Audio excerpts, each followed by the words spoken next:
উকিয়া উপজেলাবাসী এবং আমাদের দেশ বিদেশে অবস্থানরত আমাদের এই জালিয়াপালং ইউনিয়নের মনকালির আমাদের এই যে জুমপাড়ার বাসিন্দা বৃন্দ, আসসালামু আলাইকুম ওয়া রাহমাতুল্লাহি ওয়া বারাকাতুহু।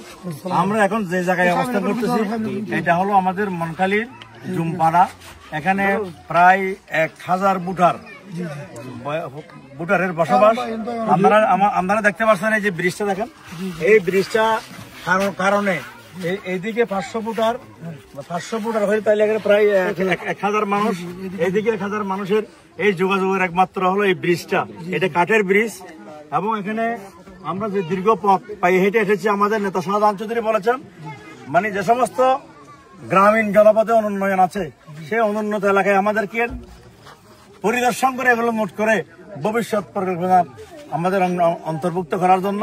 তা আমরা এখানে এসেছি, এই ব্রিজ অতীব প্রয়োজন এবং আমরা শাহজাহান চৌধুরীর সাথে আমরা কথা বলেছি একটু আগে। উনি ওখানে আমাদের আরেকটা পাড়ায় আছে।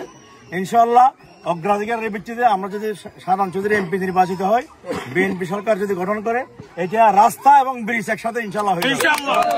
এবং আরেকটা জিনিস আমি বলতে চাই, এখানে আমরা সাধারণ জনগণ এর সাথে কথা বলে একটা জিনিস আমরা জেনেছি, সেটা হলো এখানে অনেক এই জমিগুলো হলো রিজার্ভ ফরেস্টের এবং এখানে যেগুলো পাহাড় আছে এগুলো পাহাড়ে আমরা রাখার জন্য আমরা সবাইকে অনুরোধ করেছি। আমাদের নেতা শাহজাহান চৌধুরী বলেছে যেন এগুলো পরিবেশ এবং বনায়ন ঠিক থাকে।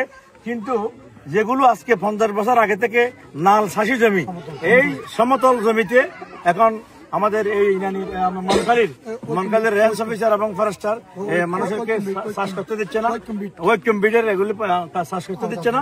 আমি অনুরোধ করব আমাদের রেঞ্জ কর্মকর্তা এবং আমাদের বিভাগীয় বন কর্মকর্তাকে, আপনারা সরজমিনে পরিদর্শন করেন। এটা 50 বছর আগে থেকে এই জমি মানুষের চাষ করে, সুতরাং এখানে চাষ করার সুযোগ দিতে হবে, আর না হলে মানুষ কি বাঁচবে? তাই আমরা জনগণের জন্য রাজনীতি করি, আগে জনগণের জানমাল রক্ষা করতে হবে। ধন্যবাদ সবাইকে।